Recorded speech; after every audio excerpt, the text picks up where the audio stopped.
ഇന്ന് നമുക്കേ ഇതുപോലത്തെ ചൂര മീൻ കൊണ്ടൊരു ഐറ്റം ചെയ്തെടുത്താലോ. അതിനായിട്ട് വലിയൊരു ചൂര ഞാൻ എടുത്തിട്ടുണ്ടായിരുന്നു. അതിനെ ചെറിയ ചെറിയ പീസസ് ആയിട്ട് നമുക്ക് കട്ട് ചെയ്ത് മാറ്റി വയ്ക്കാം കേട്ടോ. അപ്പം ഇതിലേക്ക് ഇനി നമുക്ക് മസാലപ്പൊടികൾ ചേർത്ത് കൊടുക്കാം. അതിനായിട്ട് ഒരു ടേബിൾ സ്പൂണാണ് കേട്ടോ. ഒരു ടേബിൾ സ്പൂൺ നിറച്ച് മുളക് പൊടിയും, ഒരു അര ടേബിൾ സ്പൂൺ മഞ്ഞൾപ്പൊടിയും, അര ടീസ്പൂൺ പെരിഞ്ജീരകത്തിൻ്റെ പൊടിയും, ആവശ്യത്തിന് നമുക്ക് ഉപ്പും ചേർത്തതിന് ശേഷം നല്ലതുപോലെ ഒന്ന് മിക്സ് ചെയ്തിട്ട് നമുക്ക് മാറ്റി വയ്ക്കാം. ഞാനിതിലിപ്പം അതിൻ്റെ ആ ഒരു തലയും പിന്നെ അതിൻ്റെ മുള്ളുമൊക്കെ ഞാൻ എടുത്തിട്ടുണ്ട് കേട്ടോ. നിങ്ങൾക്ക് വേണ്ട എന്നുണ്ടെങ്കിൽ അതൊക്കെ ഒഴിവാക്കാം. പിന്നെ നമുക്ക് വേറൊരു പാത്രത്തിലേക്ക് ഇപ്പോൾ സൺഫ്ലവർ ഓയിലാണ് ഞാൻ ചേർത്തെടുത്തിട്ടുണ്ടായിരുന്നത്. അതിലേക്ക് നമുക്ക് കരിവേപ്പില ഇട്ട് കൊടുക്കാം. കരിവേപ്പില ഇട്ടതിന് ശേഷം ഇതൊന്ന് ഓരോരോ പീസുകളായിട്ട് ഇട്ട് നമുക്കിതൊന്ന് പൊരിച്ചിട്ടെടുക്കാം കേട്ടോ. അപ്പം ആദ്യം തന്നെ നമുക്ക് വെളിച്ചെണ്ണ ചേർക്കണ്ട. ഇപ്പോൾ വെളിച്ചെണ്ണ ചേർക്കണമെന്ന് നിർബന്ധമുള്ളവർക്ക് വെളിച്ചെണ്ണ ചേർക്കാൻ കുഴപ്പമൊന്നുമില്ല. ഇപ്പം ഞാൻ സൺഫ്ലവർ ഓയിലാണ് ഇതൊന്ന് ഫ്രൈ ചെയ്തെടുക്കുന്നത്. അപ്പം നല്ലതുപോലെ ഒന്ന് മൊരിയിച്ചെടുക്കണം കേട്ടോ. അപ്പം മൊരിയിച്ചെടുക്കുമ്പോൾ മാത്രമേ ഇത് നല്ലൊരു ടേസ്റ്റ് കിട്ടുള്ളൂ. അപ്പം ഞാൻ അങ്ങനെ നല്ലതുപോലെയൊക്കെ മൊരിയിച്ചെടുക്കുന്നുണ്ട്. അപ്പം ആദ്യം ഒരു സ്റ്റെപ്പ് ഇട്ട് അപ്പോൾ രണ്ടാമത് അടുത്ത സ്റ്റെപ്പ് ഇട്ടതിന് ശേഷം എല്ലാം കോരി മാറ്റി വയ്ക്കുന്നുണ്ട്.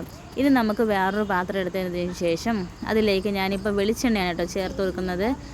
വെളിച്ചെണ്ണ ചേർത്തതിന് ശേഷം നമുക്ക് കുറച്ച് കറിവേപ്പിലയും കുറച്ച് പെരിഞ്ജീരകം മുഴുവനേ ഉള്ളത്, പിന്നെ എടുത്തിട്ടുണ്ടായിരുന്നത് 3 സവാളയാണ്. അപ്പോൾ സവാള വന്നിട്ട് ചോപ്പ് ചെയ്തിട്ടാണ് എടുക്കാനുള്ളത് കേട്ടോ.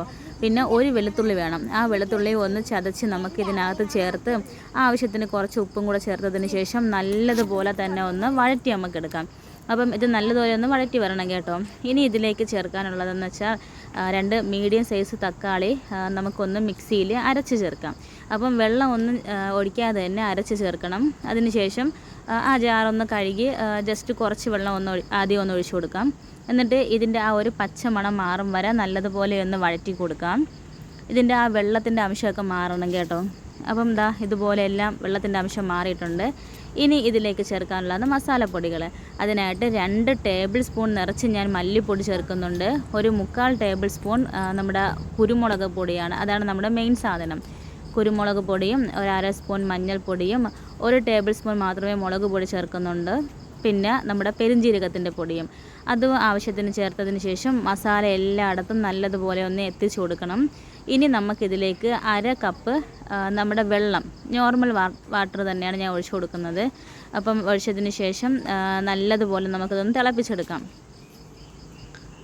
ഇതുപോലെ നല്ലതുപോലെ ഒന്ന് തിളച്ച് വന്നതിന് ശേഷം ഇനി നമുക്ക് ചേർക്കാനുള്ളത് ആവശ്യത്തിന് ഉപ്പും മഞ്ഞൾപ്പൊടിയൊക്കെ മതിയാന്ന് നോക്കണം. അപ്പോൾ കുറച്ച് ഉപ്പിൻ്റെ കുറവും കുറച്ച് കുരുമുളക് പൊടിയുടെ കുറവുണ്ടായിരുന്നു. ഞാൻ അതും കൂടെ ചേർത്തെടുത്തിട്ടുണ്ട്. അതിനുശേഷം നമ്മുടെ ഫ്രൈ ചെയ്ത് മാറ്റി വെച്ചിട്ടുണ്ടായിരുന്ന ആ ഒരു മീൻ നമുക്കിതിൽ മുഴുവനായിട്ട് ചേർത്ത് എല്ലായിടത്തും ഒന്ന് മസാല തേച്ച് പിടിപ്പിക്കാം കേട്ടോ. അപ്പം നല്ല ടേസ്റ്റാണ്. അപ്പോൾ ഇത് ചോറിനൂടെ കഴിക്കാനും ചപ്പാത്തിയിലൂടെ കഴിക്കാനൊക്കെ നല്ലൊരു ടേസ്റ്റാണ്. അപ്പം മസ്റ്റായിട്ടും ഇതുപോലെ മീൻ കിട്ടുന്ന സമയത്ത്, ഇപ്പം ചെറിയ മീനായാലും കുഴപ്പമില്ല, ചൂര മീൻ കിട്ടുമ്പോഴത്തേക്കും ഇതുപോലെ ഒന്ന് ചെയ്ത് നോക്കണം കേട്ടോ. അപ്പോൾ എല്ലാവർക്കും തീർച്ചയായിട്ടും ഇഷ്ടപ്പെടും. അപ്പം നമ്മളെ ചാനൽ സബ്സ്ക്രൈബ് ചെയ്തൊന്ന് സപ്പോർട്ട് ചെയ്യണേ.